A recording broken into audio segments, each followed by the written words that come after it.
good afternoon, everybody. Welcome to the Oxford Township Parks and Recreation, our senior center. My name is Dawn Medici, and I do the programming for seniors in travel, or what I like to say is active aging.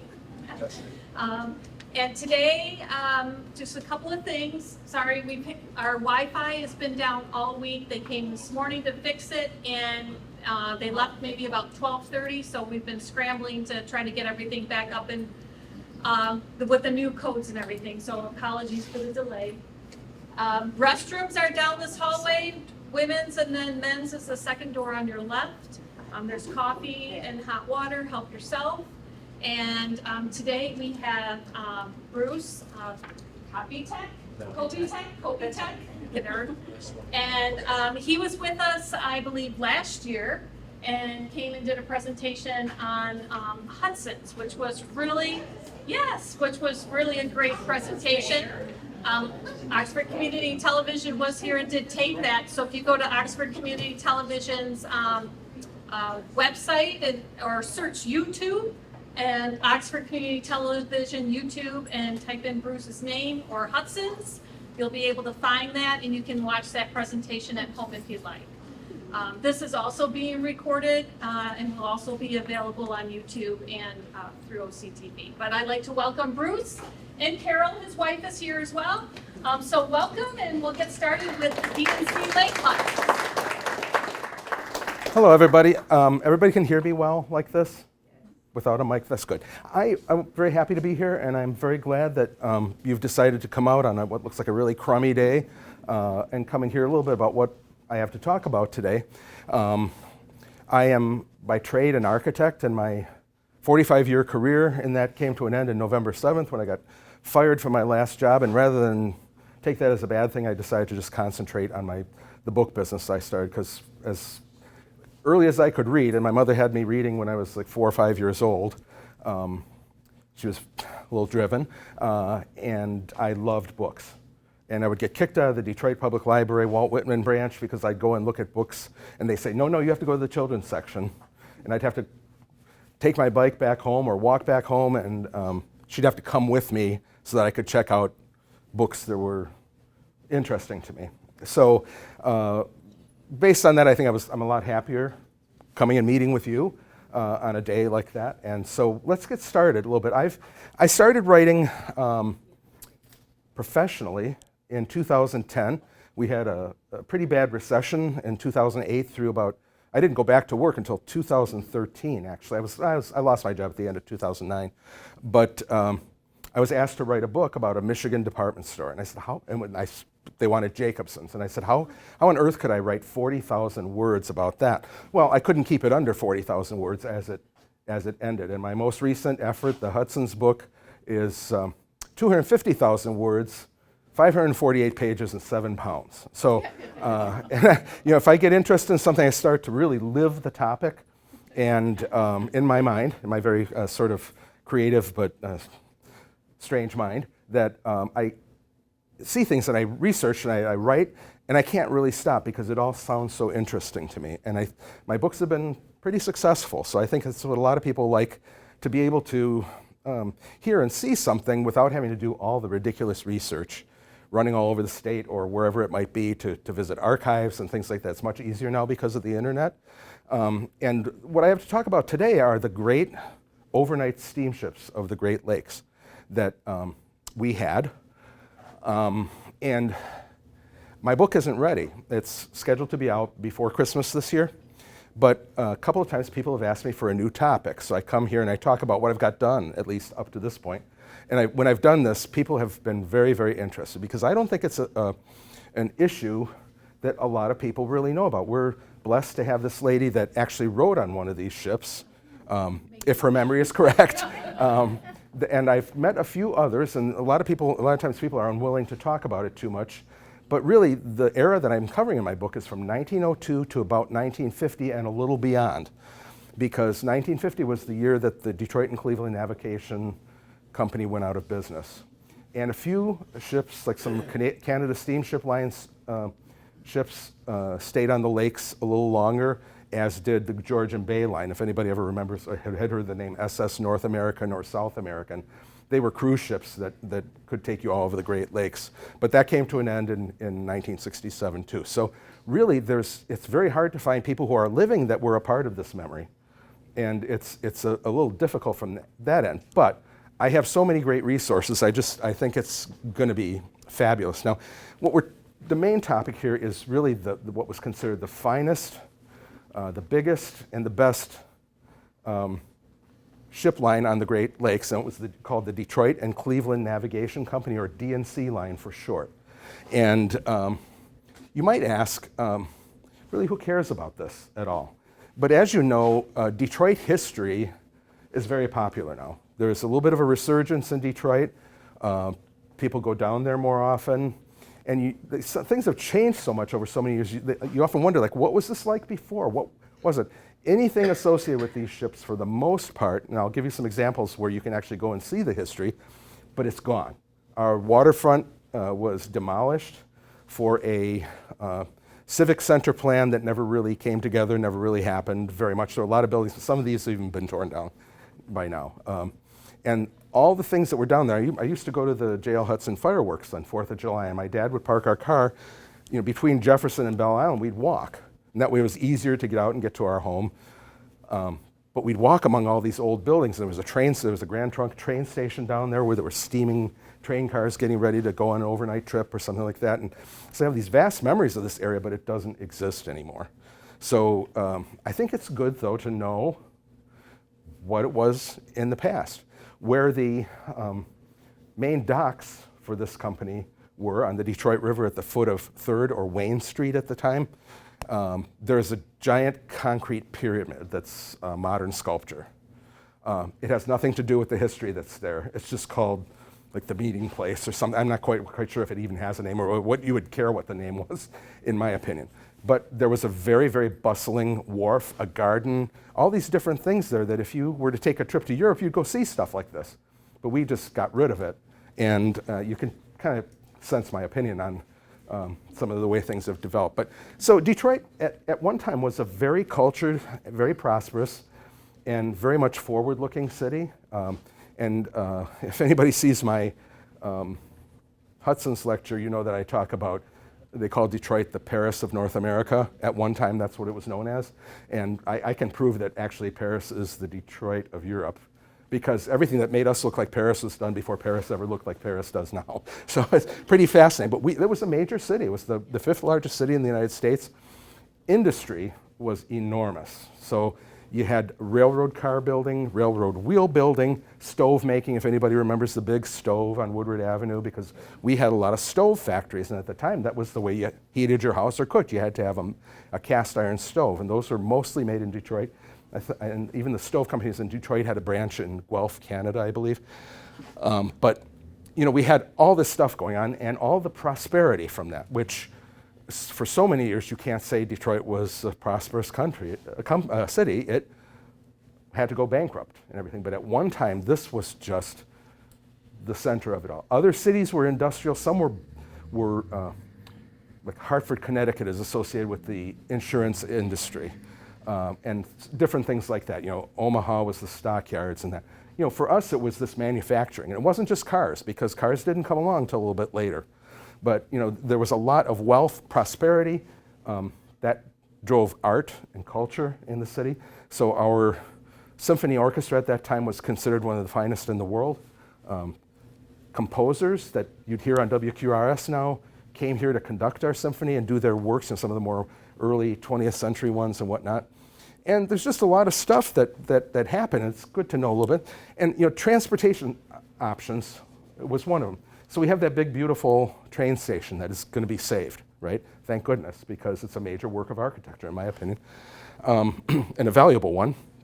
But, there were docks, train stations, hotels, all this stuff that drew people downtown and made this community a bustling, prosperous, concentrated place. And so our ship docks, anybody that ever sees old pictures of the waterfront of Detroit, there are all these ships parked along the waterfront.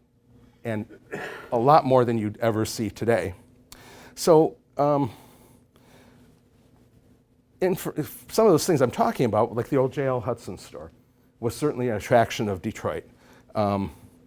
Tiger Stadium, that's gone. Hudson's is gone. Of these pictures I'm showing, there's one of the boblo boats. Really, the only one that still exists is that Belle Isle Bridge. There, the boblo boats is questionable history now. One of them supposedly being restored, but I think it's just being restored into like a bar. It's not going to be. They say they're going to be historically accurate, but there's no law that regulates what historically accurate is there. But if you looked at Detroit, you saw this, which is great big steamers, and these were literally ocean liners. They were built in the era of the Titanic because they had to fit down narrow channels and maneuver places on Lake Erie, which is very shallow, so you can only stay where the lake had been dredged enough for a large ship like that to go.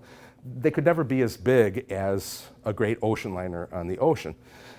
But it's not like they were small either. They up to over 500 feet in length, could carry, if you considered people sitting in the main passenger cabins or on the deck, in some cases it'd be upwards of 2,000-3,000 people could travel on these ships. The biggest of them, which were the Greater Detroit and the Greater Buffalo, had 600 cabins there that would take at least 2 people a cabin. So there's 1,200 right there sleeping overnight. And I knew of these as a child, but it was just from pictures. And I would see these things and they looked monstrous and old and all that. But now that I've come to actually dive into the research and understand what they were all about, I think it's a fascinating, very fascinating story. And again, we come back to the who cares really about, they're just ships, right? Because I wrote a couple books about department stores, people say, who cares? It's just a store. But what they miss in that, it's part of our culture. It's part of the way people lived. There was artistic achievement, engineering achievement, and the very fact that people actually use these things. In that picture on the top is one of my best friends from grade school with his parents and his sister, and they are waving goodbye to their aunt and uncle that took a cruise on probably the SS South American back in the 60s. And the parents came down to the dock. Maybe they drove them there to take their trip. And my mother tells me that she rode on a famous excursion ship. We had several boats that were like the boblo boat, and one of them was known as the Tajmo. And there was a Tajmo Park, which is kind of an amusement park on Harson's Island. And the Tajmo would take route from Toledo to Detroit to Harson's Island and up to Port Huron and back. All day travel, but they had moonlight cruises. My parents liked to dance. They were always going on moonlight cruises and things like that. And my mother said, yep, I was on the Tajmo. And so it doesn't exist anymore. It ran aground and sank. And then this picture is the wheelhouse on the city of Detroit 3, which is probably the flagship of the Detroit and Cleveland Navigation Company. And you can see that there are people right there, but the captain's head is right out the window. It's not like he's behind locked doors. In fact, they encouraged kids. There was a stair on either side, and a kid could actually look in the window there to the captain and ask him questions. And sometimes the captain would say, come on in, I'll show you the wheelhouse. So it was an interesting form of travel that we don't have nowadays, where you can actually be close with somebody. So that's actually running the ship. And what these ships offered were like a bar and tavern, a beautiful dining room, lounges, reading rooms, writing rooms, ladies' boudoirs, and all that, in addition to staterooms and suites, what they called parlors at the time. So once the Detroit and Cleveland Navigation Company was formed in the 1850s, essentially, and it was a development of the Michigan Central Railroad. And Michigan was fortunate, and I'm just going to advance a little bit here because I'm not seeing, because it's a later slide I want to talk about. I don't want to get ahead of myself. They were formed in 1850, but it was just a very loose organization of steamboat captains and owners that would drive up to the dock and say, hey, we're taking people to Detroit today. And people would get on. If they knew they would get on, I think they might be able to contact the captain or something like that. It's not like a travel company today would be. It was very loosely held and loosely organized.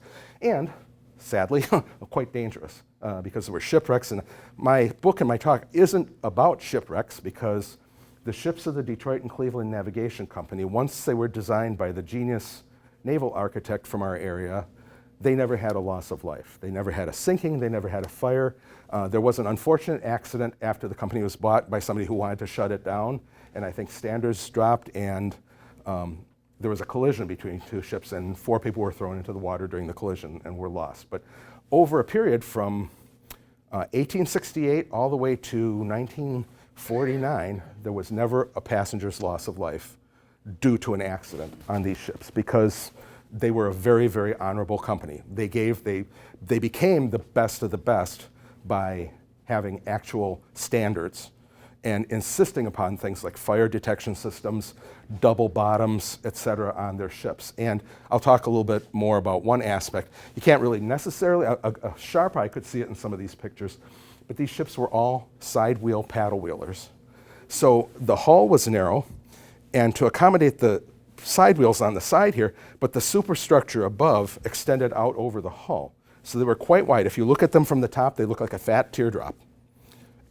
From the side, they look kind of sleek. Like some of these postcard views are a little adjusted for advertising purposes, let's say. But this made these ships extremely stable because they were wide, but those paddle wheels kind of kept the boat from listing too much or turning over. It was never a problem.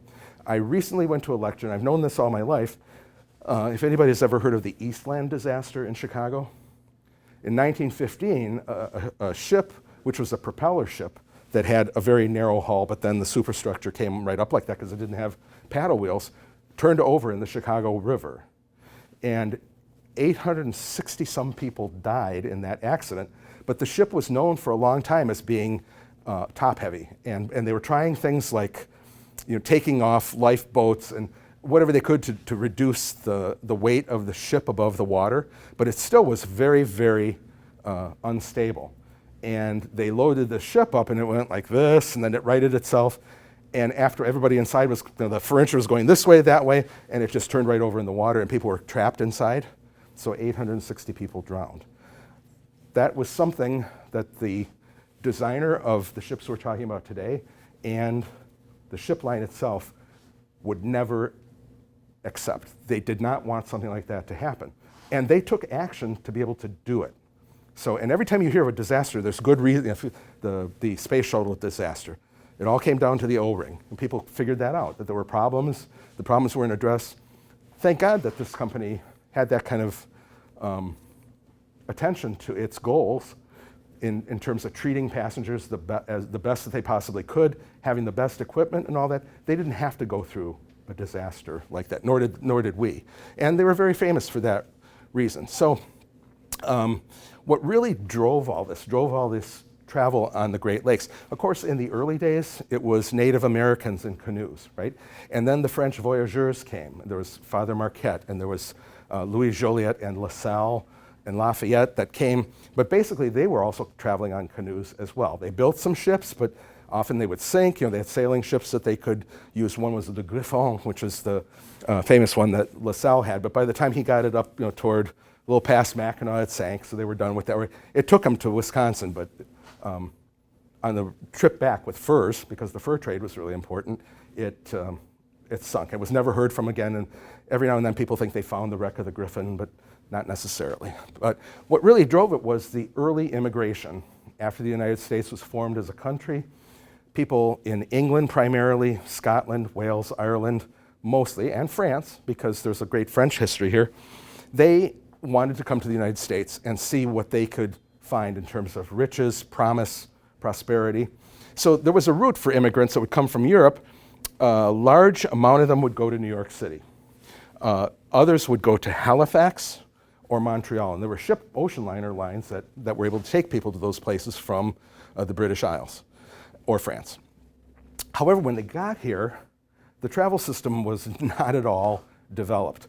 So by the time that this Detroit and Cleveland Navigation Company was in its early foundations as a part of the Michigan Central Railroad, which is, this pointer's not going to work, so I'm going to stand right in front and point it out. This is the Michigan Central Railway that was complete by 1852. It connected Detroit with New Hudson on Lake Michigan. But the trip for an immigrant to come to the United States and go west, where there was all this property and all the promise, because the Louisiana purchases had already been done, to get to Chicago, which was sort of a marshalling point for other ways of getting across the the country. If you remember, the Transcontinental Railroad was finished in 1869, so that wasn't even done yet.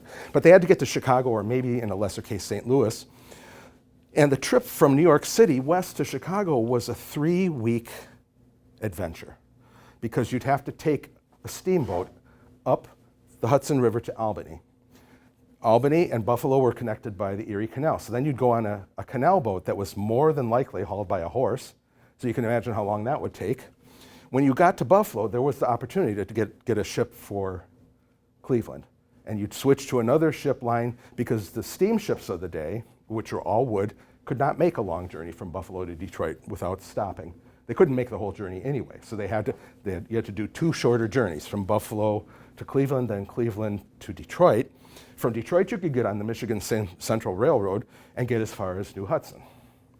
Well, then you've still got one big Great Lake in your way, which is Lake Michigan, so you had to take another ship to Chicago. And that took 3 weeks. Can you imagine today that well, before the pandemic, you could probably fly from Chicago to New York in an hour and 20 minutes, right? Think back, the difference between 3 weeks, that's quite a few hundred years of, it's 170 years, let's say, of progress until the pandemic. If anybody's flown since then, for me, it's been nothing but a nightmare. But I digress, and I want to continue. So this is what was driving, really, these ships. That's all what I pretty much said. So the Michigan Central had these, the steamship between Detroit and Cleveland. And they would just find a boat that was workable and buy it and use it for that. Or if they had a captain that owned a boat, they'd bring him in and give him stock in the company. And it was still kind of a loosely held arrangement. In 1867, a law was written in Michigan that allowed for the formation of corporations for the purpose of travel. So the Detroit and Cleveland Steamboat Company was formed in 1867. And they had stockholders who either owned ships or were wealthy. There was a number of them, like in 1877, a gentleman named James McMillan, who eventually became a Michigan senator in Washington, bought into the Steamboat Company. And he was a very forward-thinking businessman. He had already he came from Hamilton, Ontario, earlier from Scotland, I believe, and then came with a name like McMillan, I would think so, from Scotland. And he had he stood on the banks of the Detroit River in Windsor and saw all these, you see the old pictures of cities with the factory smokestacks belching smoke and in those days that was considered progress, because somebody was making money to make life better. And then the government was collecting taxes on that, could make somebody else's life better, and so on and so forth. But he saw this industry and said, wow, I just want to get across that river and do something. So he formed a railroad car building company, the Michigan Car Company at the time. You wouldn't think of an automobile being called a car at that time. It was railroad cars. When you said car, it meant railroad car. And then a company to make rails, to complete those railways across the West in 1869, and so on and so forth. And he became very prosperous. So he had the money. He joined the steamboat line, and he actually formed a dynasty, because there was himself, then he had sons, and then there were grandsons that ran that Detroit and Cleveland Navigation Company up until 1947, when it was bought by somebody else. And so it was a grandson that was running it at the time. And this dynasty was, I think, part of what I mentioned before about the desire to have the best, the safest, and the most successful ship line. Kind of came from that McMillan line, I would say. The most famous thing that Senator James McMillan of Michigan did was he took the plan for Washington, D.C. that Pierre L'Enfant designed, these boulevards and monuments and all. He made it happen. He formed a commission as a senator in Washington, D.C. and brought that about. So the Washington, D.C. that you mostly see today is a result of his work, and that was what he was famous for. But obviously he was an advocate for Detroit and all that, and still ran the D&C line. But when he was senator in Washington, and it was closer toward the end of his life, his son was basically, one of his sons or another ran the line. So that's why I say it's a family dynasty. And that was in 1868 that the company was formed as a steamboat line. And in 1898, they had grown, they had a lot of ships, and the whole company was reorganized And when Macmillan came in, they were just beginning to build newer ships, and a lot of the stockholders was like, wait a minute, they couldn't sell stock, any more stock, so the stockholders would say, they would tell them, okay, you're going to have to, everybody's going to be assessed another $5 a share so we can build up the money to build this ship. And a lot of the stockholders said, wait, I don't want to invest any more money in this. So Macmillan essentially came in, bought up all that stock, and became the head of the company. And it was a good thing it was, because he really brought it to greatness through his family dynasty. And it was also changed in name to the Detroit and Cleveland Navigation Company. They didn't necessarily want it to have that steamboat. Not that they would be anything else ever, but they just didn't want the steamboat. Maybe it sounded old to them. But the early ships that they had were small. You can see the big paddle wheels, smokestacks, smoke coming out of them, which is pretty typical. But they also had something called a walking beam engine. And you can always tell an old ship because they have this diamond-shaped gizmo up there and up there. And this was an engine that your steam cylinder was here, and the crank to turn the paddle wheels is there. So as the steam engine worked, this walking beam would have to go like this. So if you would see, you can't see it because there was no motion pictures at the time. There are some on YouTube in the Hudson River that you can see it, that thing was forever cranking back and forth. That made these ships vibrate and heave, and also tended to break because it wasn't a natural motion. But that's what the old steamships were like. And I want to just mention that right now at the Michigan Maritime Museum in South Haven, I took a day trip there and back to do some research and talk with the people there. There is an outstanding exhibit on this very topic right now, and they'll probably be there through the summer. It's a special exhibit. I have not seen such a nice museum exhibit that's interactive, that's interesting as that. Maybe it's because I'm interested in the topic, but I think anybody would, especially if you had kids, it's an exhibit that's designed for adults and children together. So in the heyday of these ships, they had deck games you could play. One of the ship lines had a bagpiper, and he would walk around the ship 5 times, and a whole trail of people would follow him because that was 1 mile's worth of walking. And that was like a daily occurrence that you could do while on a cruise with one of these things, was follow the bagpiper. So they had examples of that, but they also had deck games. So they had like a horse racing game where looked like chess pieces, but they had a horse on top of them, the heavy, and people would roll dice, and other people would move the horses. And as you rolled the dice, your horse moved ahead 1 space, 2 spaces, 0 spaces, however it was set up. They actually had that game set up in the museum as well, which I thought was really cute because you could actually play the game like people did on the decks of these ships. But I'm digressing. I just think it's before I forget it, I wanted to let everybody know that that's a potential thing to go see. So right after the company, the ship on the bottom there was called the Morning Star. So when that company was formed in 1868, it just bought ships, or stockholders owned ships that they used, usually 2, 1 overnight each way between Detroit and Cleveland. And problem is, these ships are all built of wood, and not womanized wood like we have now, just regular wood. So give it a coat of paint and throw it in the water, it's going to rot, pretty much. The paint technology wasn't great, and wood rots in water. So you'd often find that these ships would rot away in a couple of years, but their steam engines would still be good and powerful because they're all made of steel or iron. And so what they would do is they'd take the machinery out of one ship and put it in another. And that's how things would go. But in 1867, they acquired this ship that was called the Morning Star. And this is before Macmillan's involvement. And the Morning Star left Cleveland on a foggy night to head to Detroit. No, left Detroit to head to Cleveland. But at the same time, there was a schooner taking the same route. And for some reason, this schooner, because of the lack of regulations, did not have its lights on. The lights were not operating. So the captain of the Morning Star was moving along at a slow speed because of the fog, but immediately the schooner was right in front of him, and they collided. And they collided in such a way that the schooner got caught in the paddle wheels of the Morning Star. So every time that steam engine was going like this, the schooner smashed into the ship, and it was all wood, smashed into until the thing just sank. And they had, I think, something like 28 passengers aboard, but they did not account for walk-ons, people that would just show up at the dock and pay their fare and walk on. They didn't take their names. They didn't say, oh, we've got 70 people on the ship today. So nobody really knows how many people perished. But they're thinking it's 38 to 40 maybe, which is a large number at a time.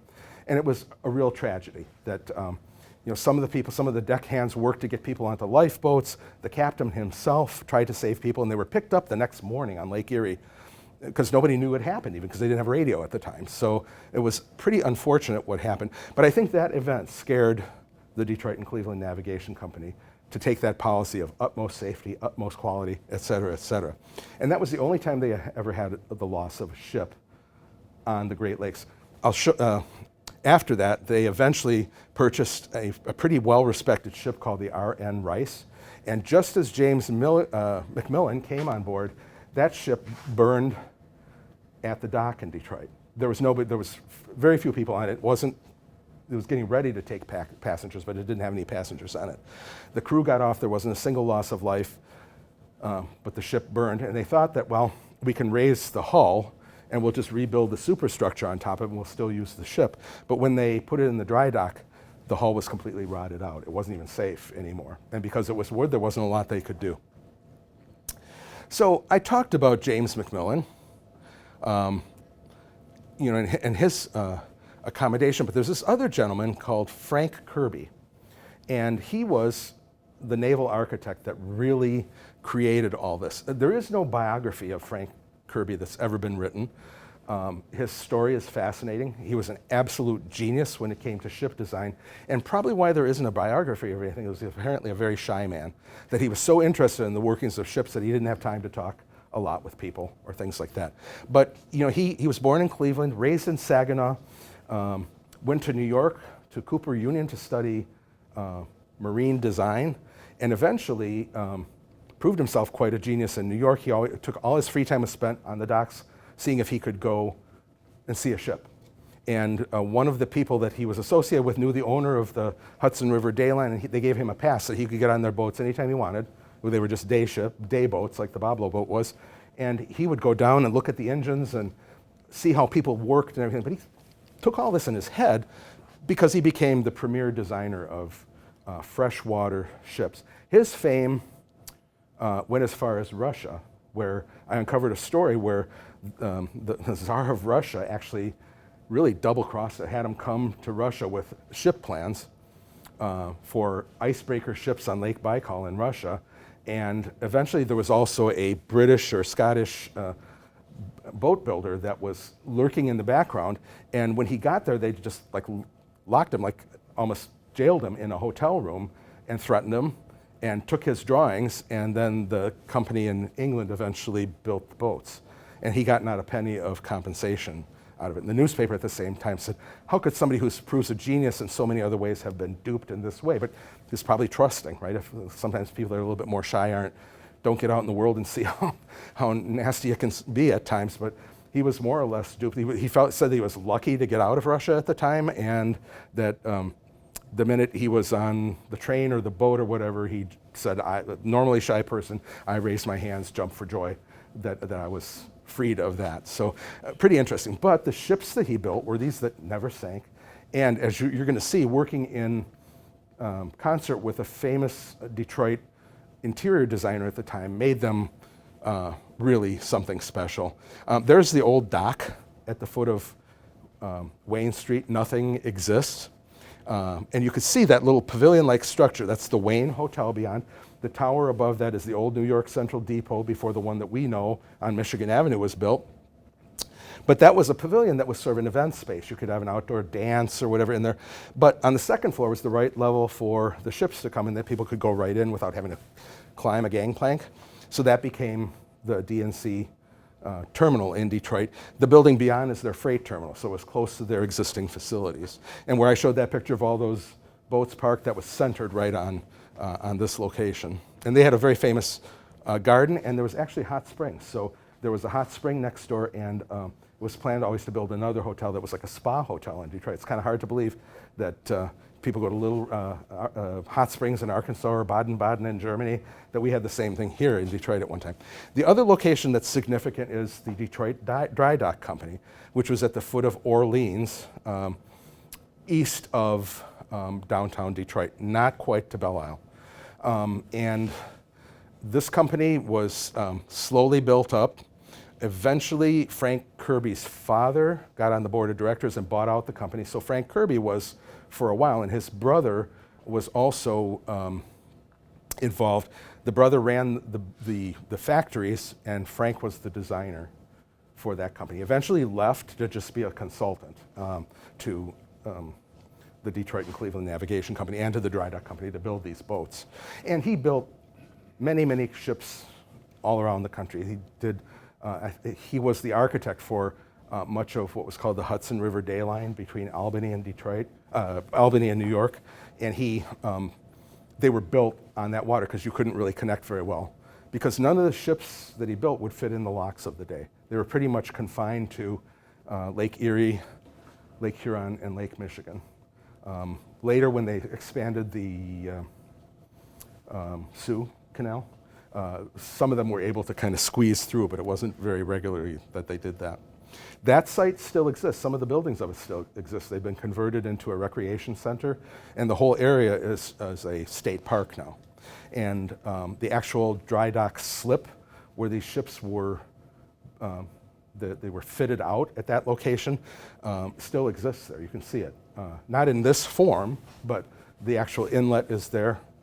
There's a plaque, there's a bronze model of the whole dry dock area there, and then of course some of the old machinery buildings where they built engines and things like that were old, used as warehouses, and one of them lasted long enough that it's been turned into this recreation center, which is kind of interesting. The ships were actually, the hulls were built of steel so they wouldn't rot in Wyandotte, Michigan. The Detroit Dry Dock Company, it eventually became known as the Detroit Shipbuilding Company, and later the American Shipbuilding Company when it joined a big conglomerate that was all over the United States. The hulls were launched.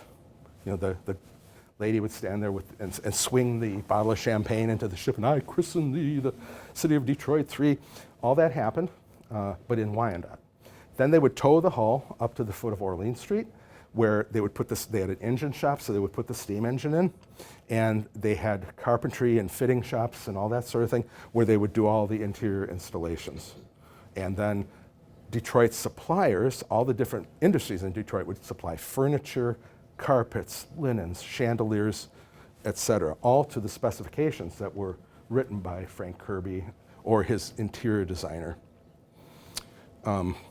Detroit has a heritage of German wood carving specialists that were here around the turn of the century. There was an influx, a large influx of German families to the United States. They had gone from Germany to Kentucky and for some reason didn't like it there. And I think they were looking for industry to work in and came to Detroit. There was a building downtown called the Brass Rail Steakhouse, and it had a wooden, carved by a very famous German wood carver that carved some of the finest mansions in Detroit, carved the railings and the decorations and all that.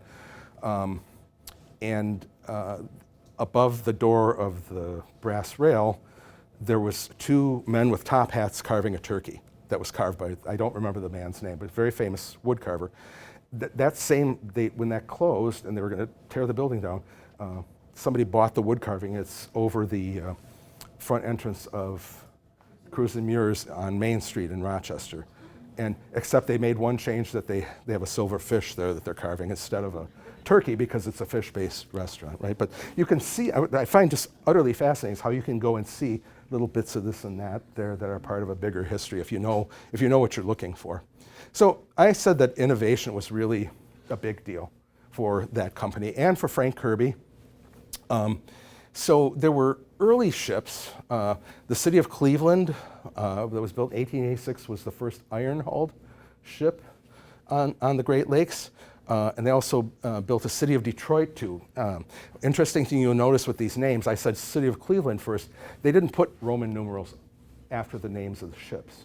But as they built bigger and better, they wanted to still name it City of Cleveland or City of Detroit. So then eventually you got City of Detroit 1, City of Detroit 2, City of Detroit 3, and on and on. They never got to 4 of anything.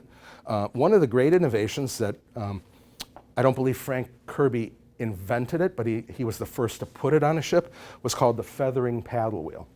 And so one of the first steamships on the Great Lakes was called Walk in the Water. It was a small boat. And the paddle wheel was just basically a bunch of wooden boards kind of arrayed like a starburst that would turn around, and those paddles would hit the water. But they were fixed. They would hit the water like this. If you look closely at this, there's the paddle wheel, but there are spokes that they don't rotate on the same axis. And the paddles themselves, they're called buckets because they are concave and they pick up water. That these things, when they're up here, they might be like this, but because of the two axes of rotation, when they might be like this, and as it comes down, it goes like that and hits the water at exactly the right angle to pick up the most water. And that's why these ships had great speed. Because if it was just going like this, it's hitting the water at an odd angle. But if you have it where those things can change, every time it comes down here, it's not like this, but it's like this, ready to dig in and take that water. And that's what really made them travel at a high speed. So these two were the first to incorporate that feathering paddle wheel.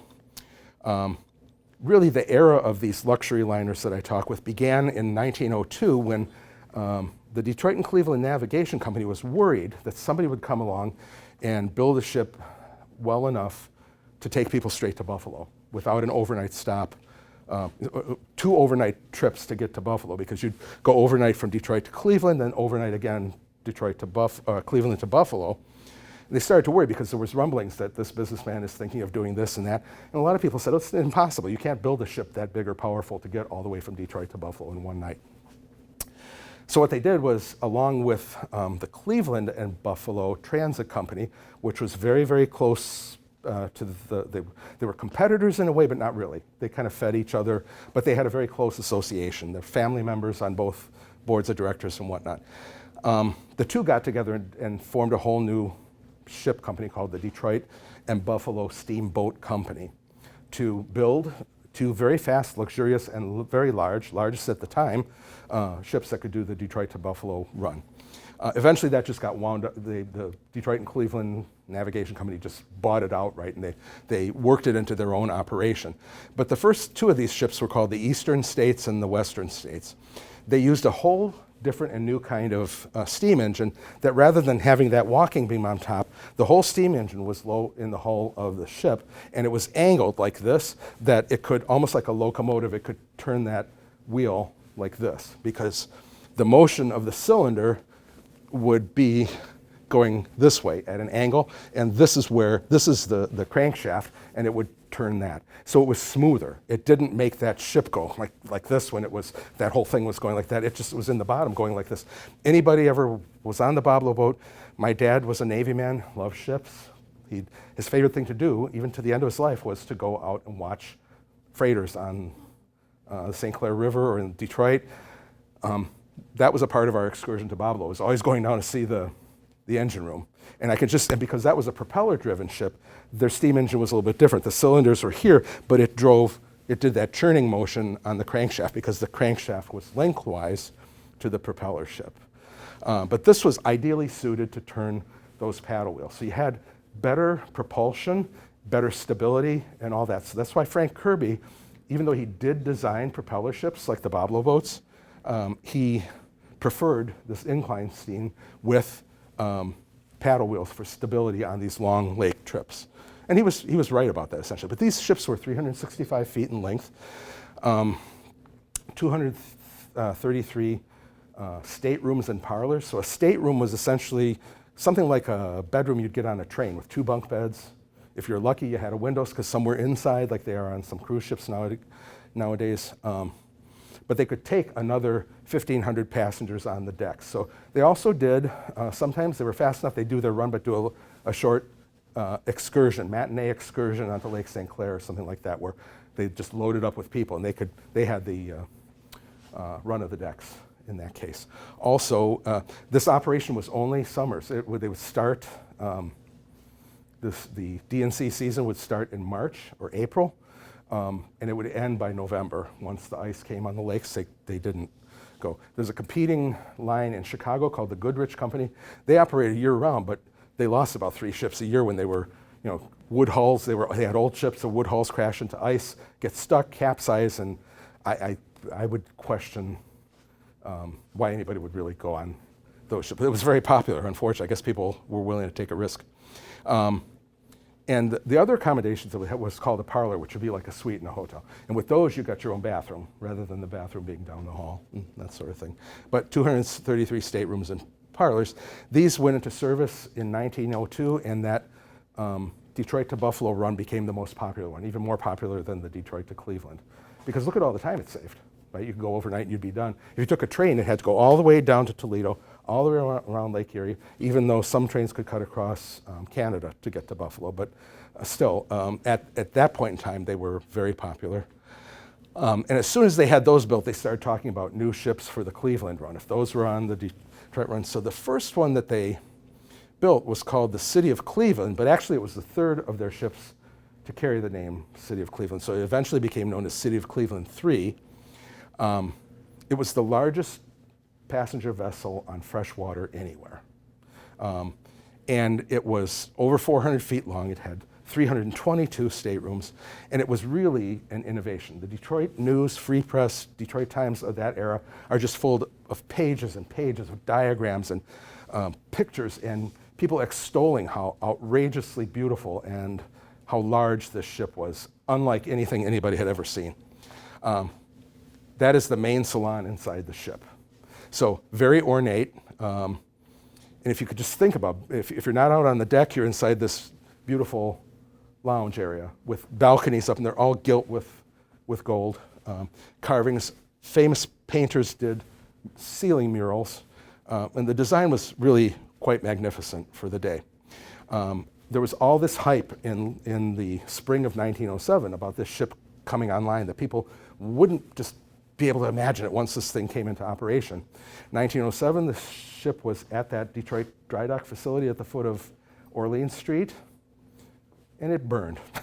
A torch or something, they don't even know what they think there was a strike going on at the time, and part of the steamship, they think it could have been an arson, but these ships had a steel hull, and they would have steel up to the main floor, and above that there might be some steel columns and supports, but it was primarily wood above that. All that you see there was already installed, and it was all made of wood, and once that fire started, it was a complete loss. Fortunately, they were able to determine that the hull and the engine were still okay, so it took them a year to rebuild back to that. William de Leftwich Dodge, which is a famous mural painter that painted the murals in the Library of Congress, along with that idea of being the best of the best, that's who the line hired to paint the murals that were in those ovals on the top level there and all over the ship. Those were destroyed. He had to redo his work. Hopefully he kept some sort of a maquette or photograph of it at the day. And if you look at, you can't see it from there, but this picture is of such great resolution. But it's actually one of those silver oxide, when you see in the movies where the guy puts the thing in and he gets under the hood to take a picture. That's how these pictures were taken. And it's pretty amazing what the result was for the day in terms of the focus and everything like that. And they look really good in the book. So that's what the ship looked like at the dry dock. It was, from the water up, it was pretty much a total loss. Interesting, the only thing, the smokestacks and the vents were all lined in metal, of course, because they had hot air in them and all that. So that survived. But the ship had to be rebuilt, so it didn't go into service until 1908. At the time, they talked about, okay, we got one ship on the Detroit and Cleveland line, we have to build another, and that one was the City of Detroit III, which was the beloved flagship of the Great Lakes. It was even bigger than the City of Cleveland. It was eventually, a year after it was built, the Cleveland and Buffalo Transit Company built the C&B, which was a word that reflected their initials, Cleveland and Buffalo C&B, and was bigger than this one, but it was never a success. It wound up like one of the bigger ships here, and I think there's a picture coming up. Two of these, the C&B and the Greater Buffalo, were converted during World War II into the only aircraft carriers on the Great Lakes.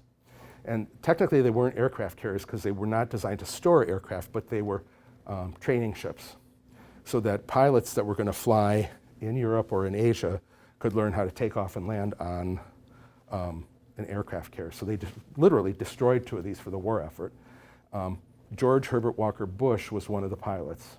And when asked about it later, about landing on the Greater Buffalo, that was known as the USS Wolverine at the time, he said, it was the only time in my life that it was so cold I almost couldn't stand it, because they might be even in winter or cold weather, doing this training, and they had to have the windows open on the airplanes and all that. So it sounds kind of crazy, but they actually did World War II service even. The hull was strong and good enough. This one was close to 500 feet long. It had an interior that, rather than just being a big, very elaborate, some might say gaudy like the other one, it had a number of rooms that were related to that big hall. That big hall wasn't quite as big. It was divided into two because of the smokestacks, but it had a palm court for dancing and evening entertainment, a tavern in the hall. It had, that was designed like a wine cellar in the Rhine region of Germany. It had a writing room, and on the top floor, the most famous thing about this ship was called the Gothic Room. So on the very top floor, there was a place, and technically it was what they called a smoking room at the time, that you could go in there and smoke to your heart's content. But it had all this magnificent English oak carved in the most intricate Gothic designs you could imagine. It also had a stained glass window that was called the Lascelles window, and that was done by a very famous English supplier. The architect that was the leader of the Gothic revival throughout Europe was named Augustus Pugin. So he and friends actually formed this company to make stained glass for the many churches he designed. And when the Detroit and Cleveland Navigation Company was looking for stained glass, they went right to the source of the best and most well-known stained glass maker, John Hardman and Company in Birmingham, England, that provided that Lascelles window. And it shows René Robert de Lascelles, Sieur de something else, stepping onto the ground because he was one of the first white Europeans to actually step off in Detroit. So all this sumptuousness and beauty inside these ships was designed by a man named Louis O'Kyle. He was a German-American. He was very devout Lutheran, and he had an interior design business. And for some reason or another, he was hired to do these ships. He did the boblo boats, wherever there was woodwork in there that seemed kind of ornate. That was all his work. And these things were fitted out in the old days a lot more fancy than they were when, like in the 60s when I took the boblo boats. But he worked with Frank Kirby. So it was like two geniuses. One was the technical genius, and the other one was the artistic and design genius for the insides. And he created, all these ships had remarkable rooms in them. But the city of Detroit 3 was just known for having the very best. So this Gothic room, when they scrapped the city of Detroit 3 at the docks in 1956, they sold off paintings, china, silver, linens. I found on eBay they had an old DNC blanket for sale for like $329. And I don't know that you'd even want to open it up. It's probably flea bitten, but people could come to the dock and just buy stuff. They'd throw it out on the docks. So a gentleman named Frank Schmidt from Cleveland, Ohio, came and he bought the whole Gothic room. And he had a big property on the west side of Cleveland and thought he could erect a building and reconstitute all the woodwork from the Gothic room in it. Unfortunately, he passed away and that dream died. And when his family was going through the estate, they didn't want to hang on to it. So they put it on sale through an interior design element supplier that that carried old columns and chandeliers and things like that. And we had a new marine museum in Detroit. It was the Dawson Great Lakes Museum. It was opened in 1960. Prior to that, there was a marine history museum in Detroit, but it was on a schooner that was retired, and the association that founded the museum bought this schooner, and they took it to Belle Isle, and they parked it there, but they put a barrier around it and filled it with where the water was filled with concrete. So theoretically, it would sit there forever. But in 1956, the city condemned it because it was rotting anyway. The concrete's not waterproof in and of itself, so probably water sat in the bottom of it. They didn't think about pumping that out or drying it anyway. So they had to destroy the ship. It was called the JT Wing. It had a famous history, but they didn't have a way to build a new museum. So all their collections were just stored away at the Detroit Historical Society. And along came a fellow by the name of James, I believe it was James Dawson, and he had the Pepsi distributorship in Detroit, and he loved ships, so he donated the money, a lot of the money, to build this new Dawson Museum. And so that was in 1960, and I would say it was from 56 to 60, they were working on building a new museum. And that's when this thing was taken away, taken to Cleveland, stored until it could be rebuilt. But then the guy passed away. So that really bought time for the museum, that they could actually have a fundraising campaign and purchase all that woodwork. And they had artisans and people from the museum, Detroit Historical Museum, came even while the museum was open, and they were reconfiguring that woodwork to fit in the lobby of the museum. And you can go there today and see it.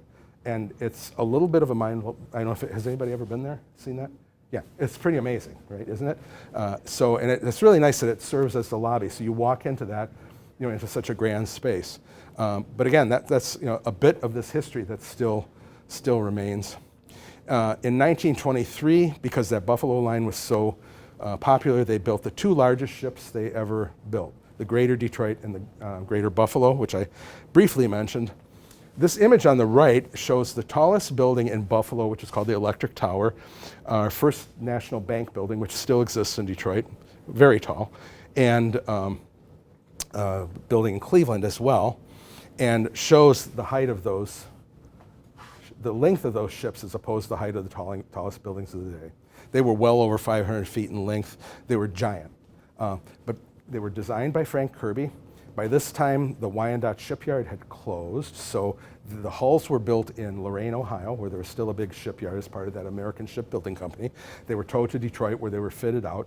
But by that time, Louis Kyle died in 1918. So he couldn't design the interiors, and there was a very well-known furniture company in New York called W&J Sloan. So the company negotiated with them to do the interiors, and they just were not, it was more of a streamlined time.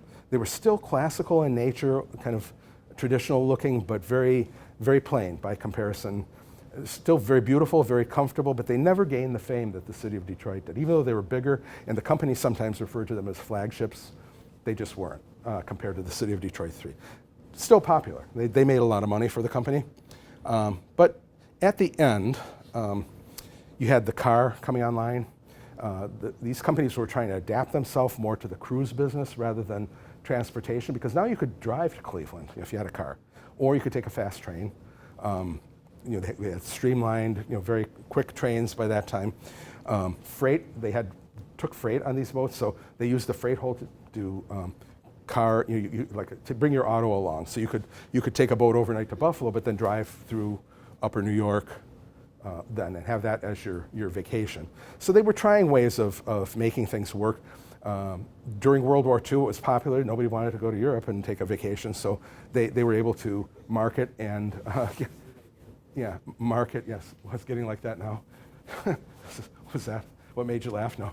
But, that people could do their vacations on the Great Lakes on a nice cruise on one of these famous ships. After the war was over, there was a fellow who we'd call a corporate raider today.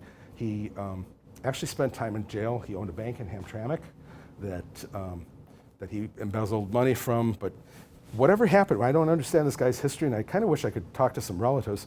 And I used to belong to St. Lawrence Church in Utica, Michigan, and I happened to be in their cemetery recently for a funeral, and there was a big marker there with the name Kolowich on it, and that was this guy's name was George Kolowich that made a corporate rating type of purchase of the Detroit and Cleveland Navigation Company in 1947.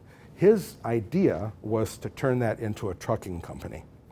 So by selling the ships, by shutting the operation down, all the money that he would get in return could be used to form the Chicago and Denver Trucking Company, or the Denver and Chicago, the D&C Trucking Company. So that's how the company came to an end at that period, after a period of prosperity during World War II. And what really set the seal on the end was that the city of Cleveland 3 was taking a Board of Commerce tour through the Great Lakes from Benton Harbor, Michigan. And they were coming to Detroit to attend a baseball game and then go back. And around the tip, you're going to see it this way, around the tip of Michigan there on Lake Huron, it was rammed by a Norwegian freighter. And that's what you see happen. Again, the top part was all wood, so it was just crushed by a steel freighter. And there were 4 people that were killed as a result of that. And that ship really, it wasn't even worth fixing that because he knew that there wasn't any business. it also lost another ship when it became one of those aircraft carriers there, which was, I think that one was the Wolverine. The other one was called the USS Sable, and they did that training service on the Great Lakes. They towed the city of Cleveland to Windsor because there was nowhere to park it in Detroit, and it burned. And then they towed it away to be scrapped, but the ship was a little bit defiant. It sunk before they could scrap it. So the hull is laying in the bottom of Lake Erie somewhere. In the case of all these destructions of these ships, there's evidence that the ships didn't want to go. What eventually happened, and here's a quote from the newspaper for somebody that was served on the ship. I think it was a captain. He was talking to the chief housekeeper at the time. And he said, "I remember the day that the Greater Detroit came here. Crowds came to see her and go through her. The papers were all full of her pictures. They let kids go up and down and blow the whistle. It was a great day for Detroit. I saw her then in her day of triumph.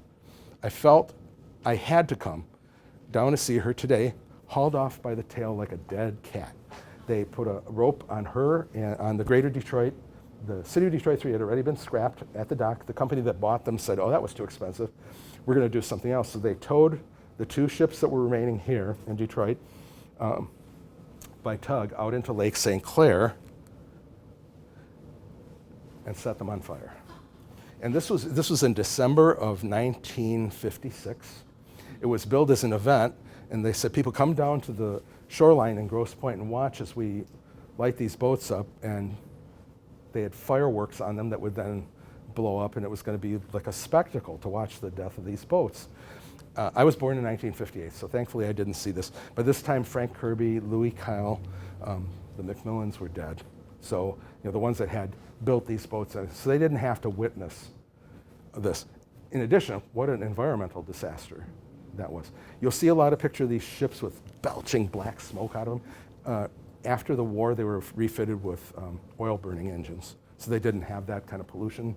Or soot was mostly what it was. And steam engines kind of followed the same path, but to have that happen, but when they towed, they separated the two, the eastern states and this one, and the eastern states wouldn't go. It ran aground.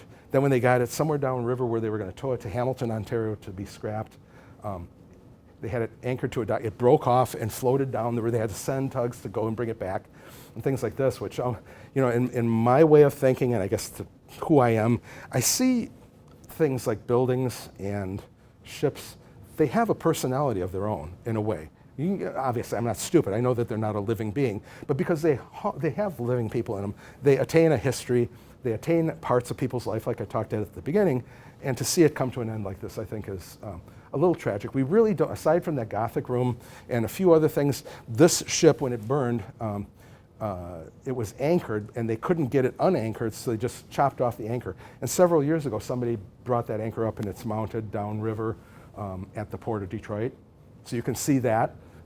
Not so much of a consolation to somebody who would really love to see what those interiors really look like, and not just from tinted postcard versions. But this and the newspapers are full of these things that were like epitaphs for a ship, really. So, and since then, once they disappeared, they kind of disappeared off the face of the earth.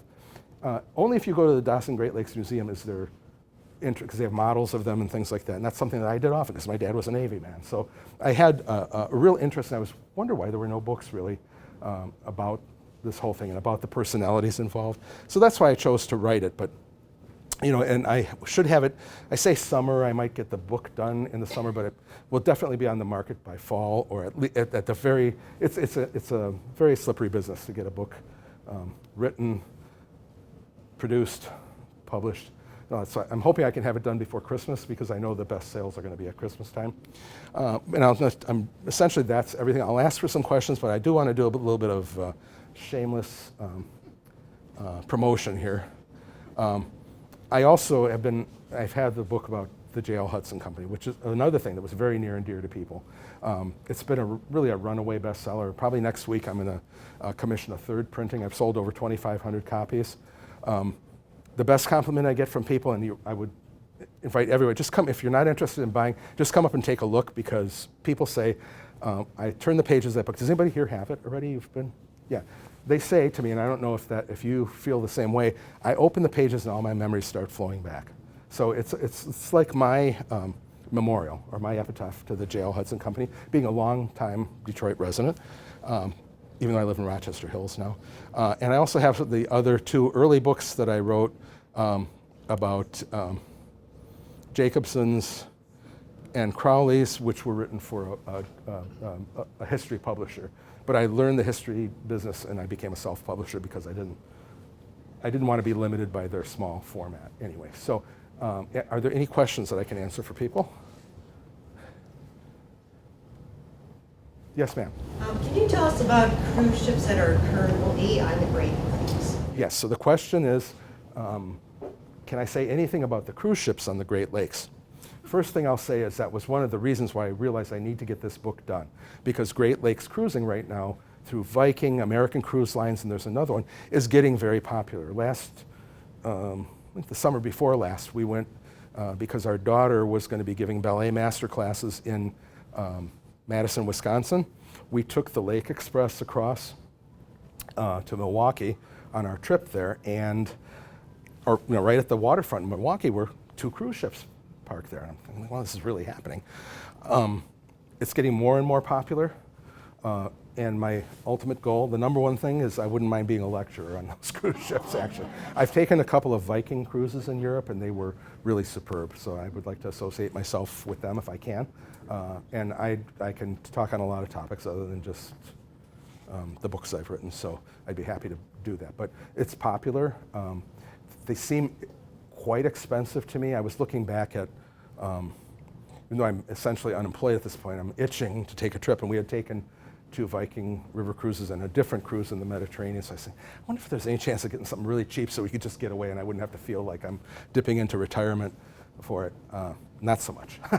It's, they're quite expensive, and I think people have told me that the Great Lakes ones, which might start up in Montreal or even Halifax and come around down the St. Lawrence Seaway and into Lake Michigan to Chicago and places like that, you're looking at $6,000 to $10,000 maybe. Yeah, easy. So the good thing is you don't have to fly across the ocean to get it, right? That's true. So there might be a little savings there, but I think it's set to become even more popular because I know a lot of people that I've been very blessed to get to know Europe very well.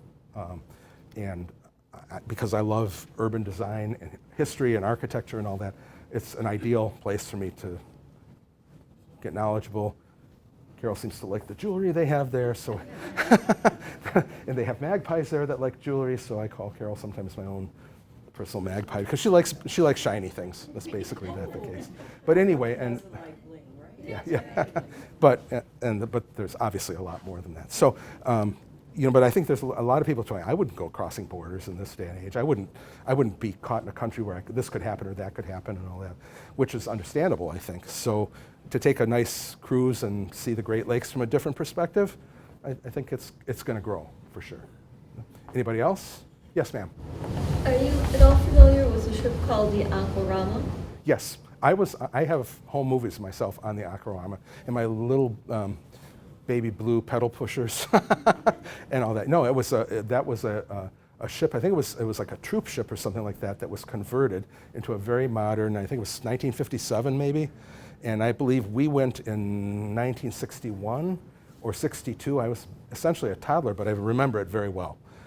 And it would take day trips to Cleveland and back from Detroit. And it actually sat across in Windsor or was at Sarnia for quite a while. It's been scrapped since. But it was an attempt to kind of rekindle that seafaring history of the Great Lakes a little bit that just didn't last very long. And it looked very much like the Milwaukee Clipper, which went from Muskegon to Milwaukee in the old days, which is preserved as a museum ship right now in Muskegon. Yes? I was on that ship as a kid. I went to Cleveland and eventually back. And I have a couple artifacts, I guess you would call them, from there. And from what I understood, this is ages ago, the beginning of the environmentalists didn't like that ship because it supposedly did a lot of wash on the banks on the road. So I guess they stopped it going because of that. it was probably a combination of things that might have been a factor that people would protest, and then you'd say things like that, and people don't want to go on it, right? Because, oh, maybe I'm doing a bad thing or whatever. Also, it was a propeller ship, and the paddle wheelers of Frank Kirby never created that kind of a wake because it was doing this the whole time, whereas that thing was churning up a wake behind it, right? You can look at these ships in motion, the paddle wheel ones. There's not too much disturbance behind them. So just at the sides a little bit. So that could have been a factor, very much so. But I remember I had a pencil, I think, that said Aquarama, and I think when you went like this, the little boat went to the side, or a pen, it was. And I wish I had saved some of those things. I think we had a pennant also from it that said SS Aquarama that hung up in my brother's room or something like that. So, yes, ma'am. Yes, sir. Where could I get a copy of the Crowley's book? I have them for sale right here.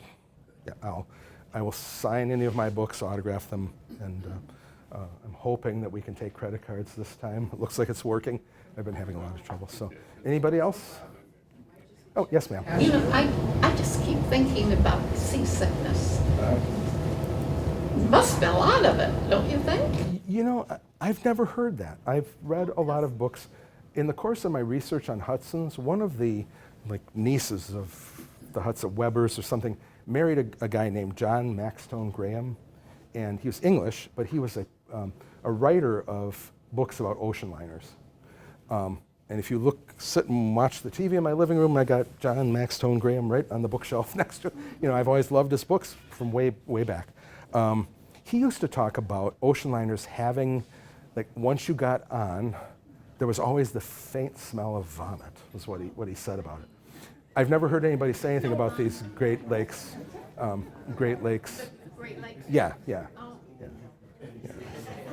So, yeah, it doesn't sound very appealing, right? But apparently there was a lot of seasickness. Now, when we took this there's no seasickness on a river cruise, unless you really have a messed up sense of balance or vertigo. So like a Viking river cruise in Europe.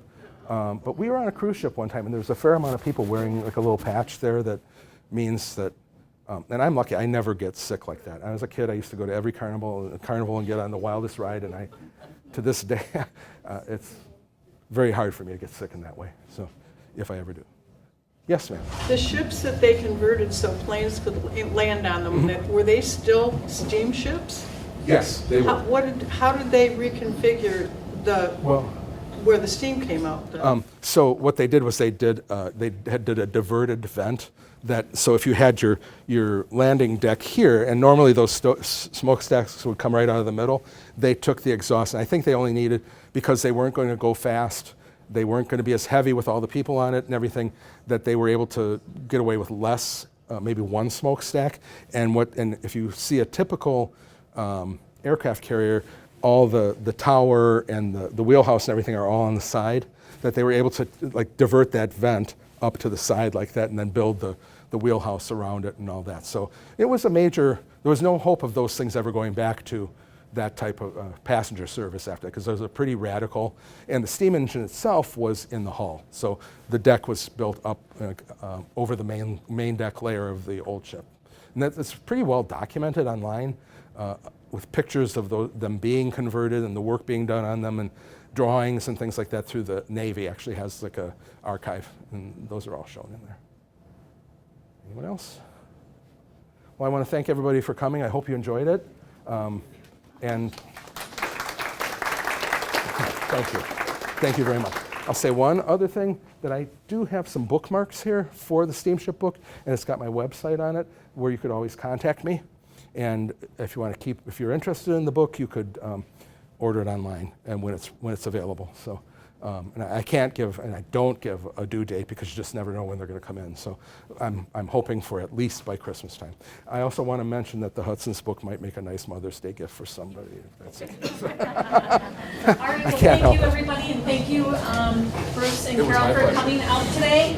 And once I know this is ready on YouTube, I will also I have some of your emails. I'll email you the link, so if you want to take a look at it again. And if I can find the Hudson's one, I'll send that one along too.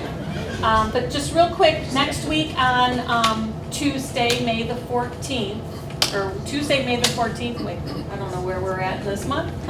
But I'm Deborah Baltus, who is also another author, who's going to be here just to talk about your family checklist and about moving and preparing for when you need to move on, whether you want to sell your house and move into a condo, or if you need to move into independent living or assisted living. She was with us last week at Oxford Community Television, and we did a blurb on there, interviewed her, and really a lot of good information. I wish I would have had some of her information back a couple years ago when I was going through this with my family. So that will be at 2 o'clock here on May the 14th. If you'd like to join us, please let us know. Thank you, everybody. Thanks, Dawn.